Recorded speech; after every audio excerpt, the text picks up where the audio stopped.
Good morning, everyone. Thank you for joining me for another day text.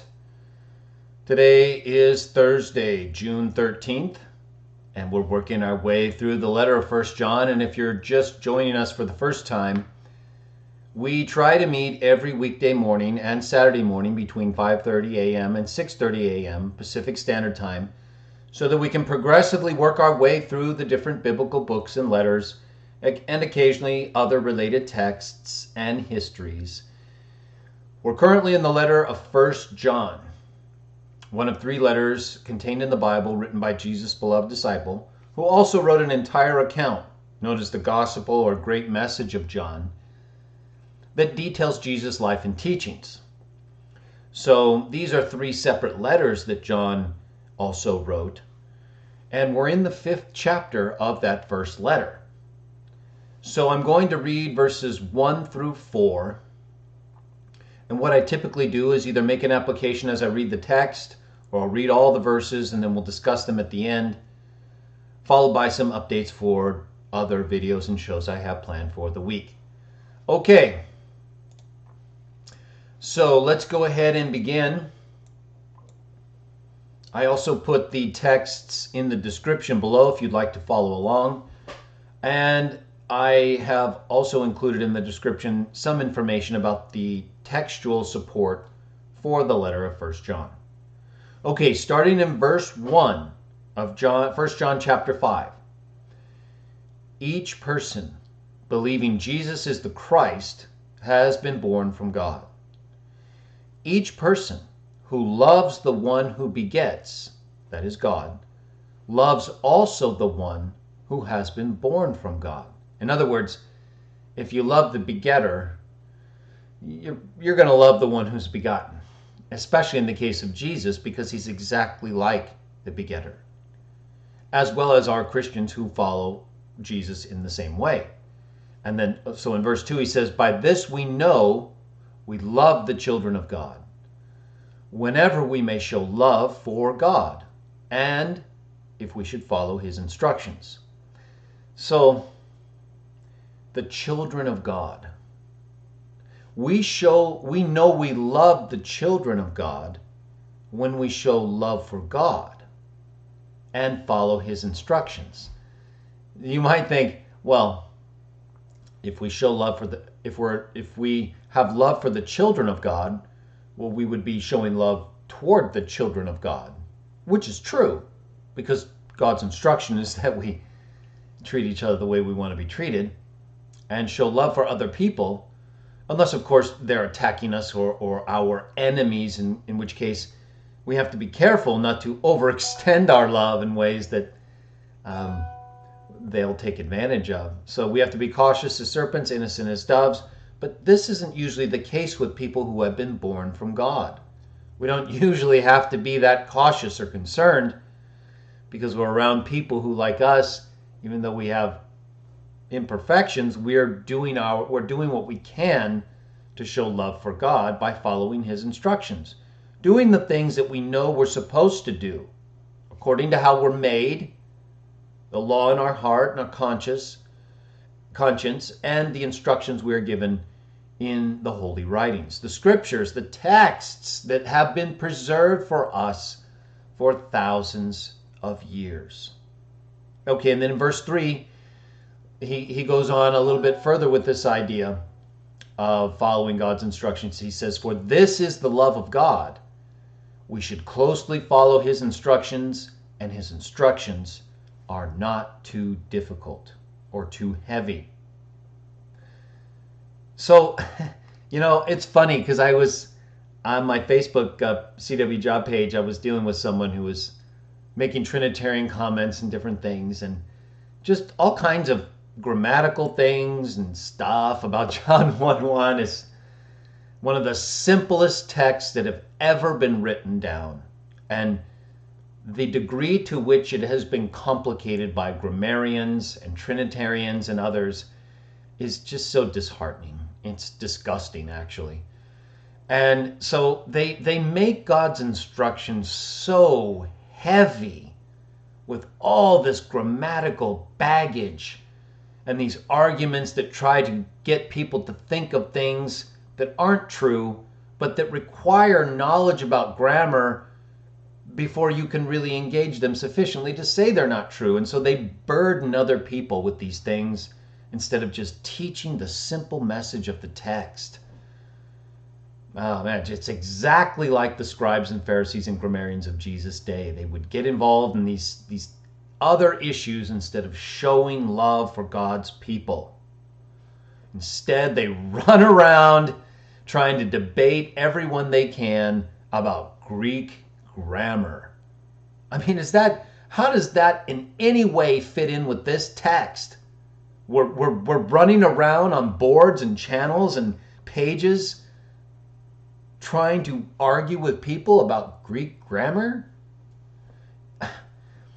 Listen, if you find somebody like that, or if you are someone like that, and you're not just taking issue with something for the first time and trying to figure it out, but you've done this repeatedly and over and over and over again, you keep presenting these burdensome Greek grammatical or Hebrew grammatical arguments to people, and you don't focus on the love of God, you're a loser.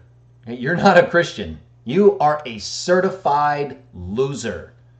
You're running around promoting these arguments about Greek grammar when you are supposed to be loving the children of God and believing Jesus is the Christ. You're not supposed to be spending all your time arguing over the metaphysics of God. You don't even know anything about them. We barely know anything according to these texts, and we have people who devote their entire life to arguing with other people about Greek and Hebrew grammar. They're not Christian. They're not people who are showing love for God. They're not people who are just trying to stand up for the truth and make their case and then move on. That's all they do. It seems to me like all they ever do is find people that they can argue with about the same things they have been arguing about for decades. And then they wonder why people don't want to argue about them anymore. The arguments are over. We won. If you don't believe it, fine. Go on and promote your losing theology. But to spend more than maybe a day or two with someone is a total waste of your time. Even Paul and the others didn't do more than that, really. And they were at the point where they were trying to really promote some new teachings in reference to the application of Messianic text to Jesus. So they had better reason than we do. And usually when the people I'm talking about, all they usually do is go and argue with other people who do exactly what verse 1 says, believe Jesus is the Christ. Well, the Jews in Jesus' day and Paul's day didn't believe that. So when they spent time with those people, they were trying to convince them of something they needed to know. Who needs to know about the Trinity? Nobody. Who needs to know about Greek grammar? Nobody.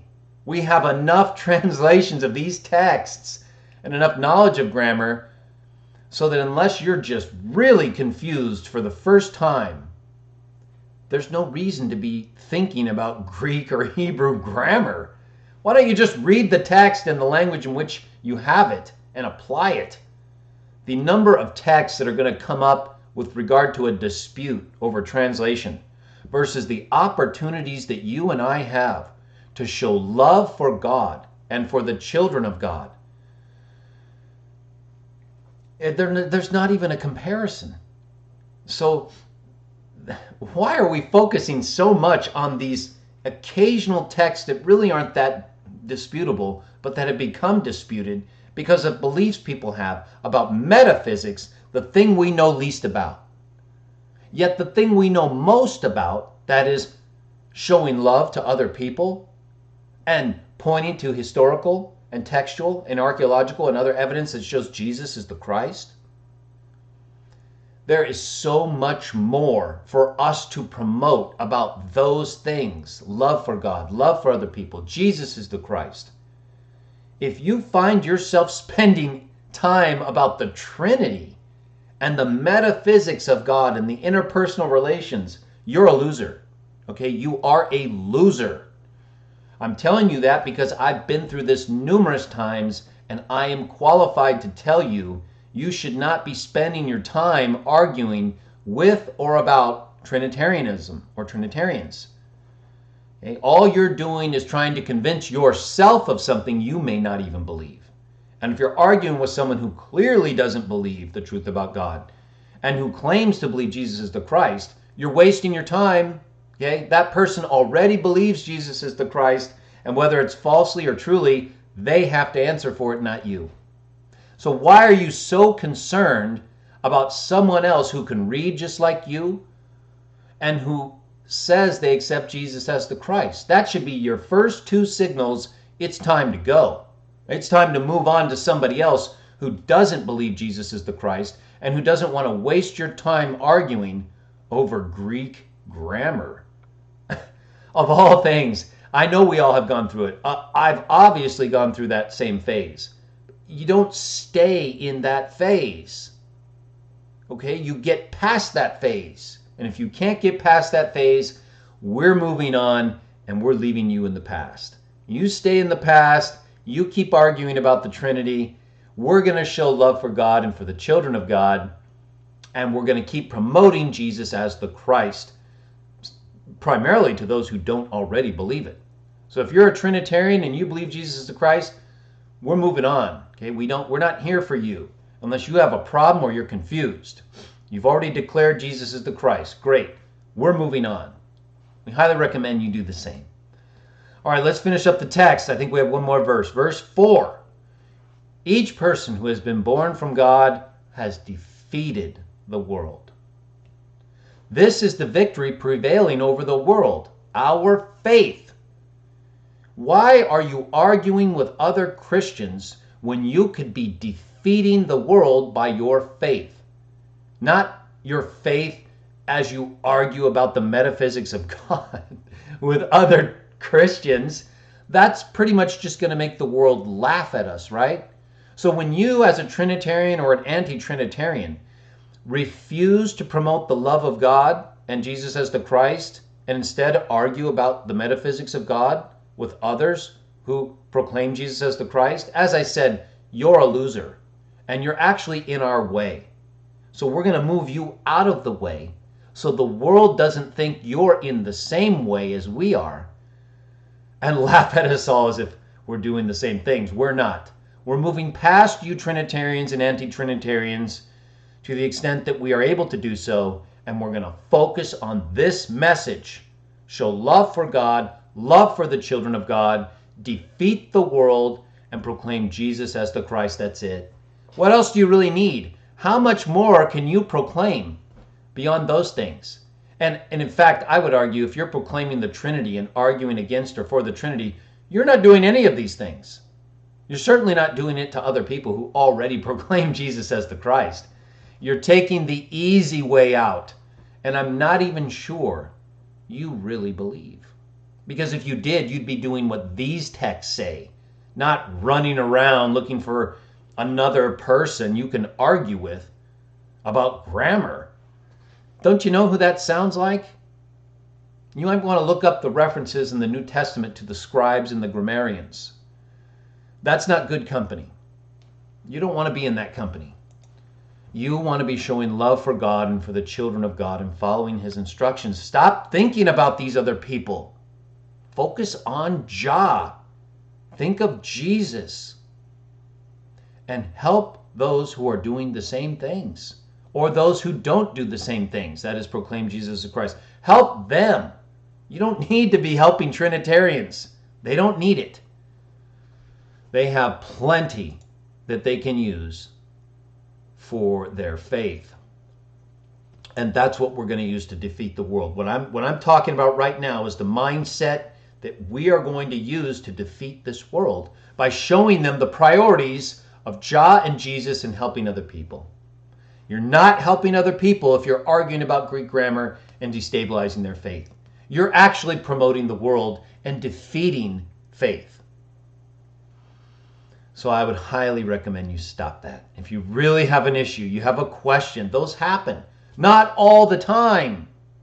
Not after 10, 15, 20 years. If you haven't figured it out yet, you probably aren't. So leave us alone, okay? We've figured it out. We're moving on. There's plenty of information for anybody who wants it to read if you've forgotten or you just haven't had a chance to review it. But we're not going to go backwards just because you haven't gone forwards. We highly recommend you come forward and then we all move together and defeat the world. I thank you all for joining me. I'm going to be working on another video later today. I've been trying to get ready. It's a garbage dump. Toy Story 4. But I'm doing something a little different because the movie's coming out June 21st, I think. So I want to get that garbage dump up today or tomorrow as soon as I can. But I'm going to do a little bit of extra work on it. Well, you'll see it when I'm done. So that's what I have planned for today in terms of videos. And then we'll see. I'm not sure if I'm going to do a show this weekend, this Sunday. I may do CW Jaw Talk 20. I have a 50-50 chance. Or I'll do it the following weekend. But CW Jaw Talk number 20 will be another continuation in the Pre-Christian Evidence series. So I'm just not sure if I'll be doing it this Sunday or next. But I plan on being back tomorrow for another day text. We're getting close. We're in the last chapter of 1 John. No, I know. So for those of you listening, I know what I'm saying sounded a little... Well, you know what? See, the thing is, I get a lot of Trinitarian comments. I'm sure that doesn't surprise you guys. And I'm talking about people who I get these comments from, who I've gotten those same comments from 10 years ago. I'm not talking about someone who just maybe I've never talked to, and they posted a comment, and it's not like if I see a Trinitarian comment, I'm like, I get frustrated every time. It's when I see them from people I've already dealt with over a long period of time, or who've read my writings, or who've been involved for 10 or more years. That's what gets me a little frustrated, because it's sad. I don't know, frustrated. I guess frustrated because I can't understand why they don't move on. And I can only surmise at this point that they just don't believe. They want to believe, and they seem like they believe because they're arguing for a view of God. But the fact that they're still arguing over the exact same issues after 10 years.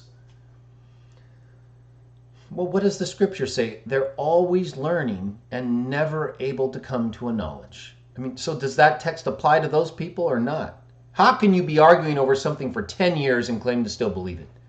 Or you're just out there trying to help other people because you believe so strongly in it that if just you talk to them, they're going to be convinced? That's vanity. It's actually very easy for most people to understand what they're reading. It's just when people don't really believe their own teachings, they don't believe other people can believe them on their own unless they tell them. You see, so it's really a lack of their own faith that makes them think they have to keep arguing about these things. At least that's how I see it. Because I don't think you're helping anybody by continuously arguing about something without a resolution that is simple and makes sense. They just make it more and more complicated. And so by the time anyone even starts to have an interest in the issue, it's so far beyond what they're able to evaluate, right? I mean, how many people can jump into a discussion and just start evaluating Greek grammar? Almost no one. So it's not even fair to most people. And yet these Trinitarians and anti-Trinitarians run around, love to throw out their knowledge. I mean, I could do that if I wanted to, right? Anytime I wanted.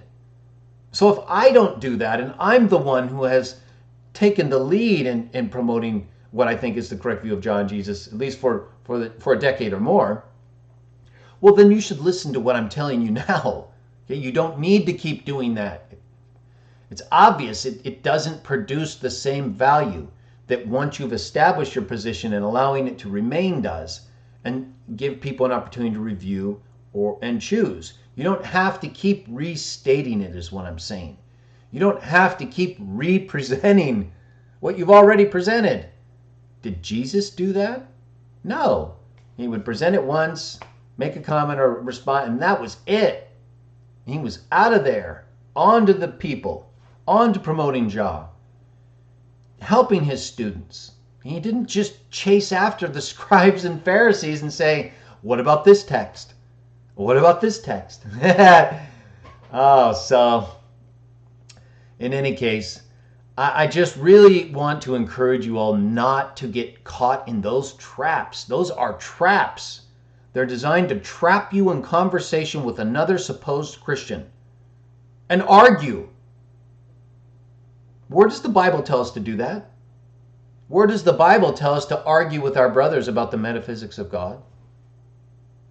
It's been invented to distract and divide us, and it's worked. So I say we stop falling victim to that. Why are we allowing this to continue to divide and disrupt our ministry? I mean, most of this whole show is about that, but I'm doing it for a purpose. I'm trying to incite you. I'm trying to inspire, incite you, folks, to take what I say seriously so that it doesn't keep happening. So that our discussion can more so revolve around the truth of God, the love of God, the children of God, and Jesus as the Christ. Isn't that the most important thing? So no, don't worry, Justin Julius. The Psalm 22 thing is good because that helps us to better understand the evidence we have for Jesus as the Messiah. I'm talking about the Trinitarian metaphysics and things that we can't go to the text and figure out and say, oh, okay, this means that and this, that. These are metaphysics that aren't anywhere presented to us in the Bible. And to the extent that metaphysics are presented in the Bible, they contradict the Trinity, right? Hebrews 1:3 says Jesus is the character of God's being, the copy, the imprint. Okay, well, metaphysically, that's what they're telling us, that Jesus was imprinted into existence by God as a copy of God's nature, right? You can't be a copy of something and eternally exist. Well, one's got to be the copy and one's the original. So we can understand metaphysics to the extent that the Bible tells us certain things happened, but no one can really explain the metaphysics involved in the actual imprinting of Jesus into existence as the copy of God's being. So we should just leave it at that, right? You quote Hebrews 1:3, Jesus the Son is the copy of God's being. Simple. Done. Done and done. You don't need to go beyond that because the text doesn't go beyond that. Anything beyond that, you don't even need to take seriously. The text says all you need to know. And if it's not said in the text or another text, why are we talking about it? We're just speculating about things that will likely undo or confuse the meaning of the text, because we're talking about things that the text doesn't talk about. So I want to encourage you all to focus on these more important things. When was the last time you convinced a Trinitarian and got them to stay as a Christian but not believe the Trinity? Right? They're confessing Jesus as the Christ. Let them be. Try to avoid them. They're not your primary target in the sense of Christian ministry. They're already confessing Jesus as the Christ. Whether they're doing so rightly or wrongly, they're going to be held accountable. See, they're making that confession. You need to let them be and find those who have yet to confess. They're the ones in need. They're the ones who really need your help, not Trinitarians. They're the least of who need help because they have the text and they already promote Jesus as the Christ, even if it's not the same as we do. That's not our problem. That's their problem. Let's not make it our problem. Let's try to help people with the simple message that we have and that is more likely going to get them to have faith. Belief based on good reasons. Trinitarian metaphysics are not good reasons. In any case, I thank you all for joining me. I'll be back tomorrow for another day text, and as well on Saturday. And I'll have an update for this Sunday, probably by tomorrow or Saturday. And there's a good chance I'll do CW Jaw Talk 20. It's just possible I may take a break. But either way, we'll be back in these texts. We have 2 John, 3 John next. They're not very long. And then we're going to get into Revelation to the extent that I've translated it. So I thank you all for joining me. I hope you have a wonderful day. And may Jah bless you, as always, in Jesus' name.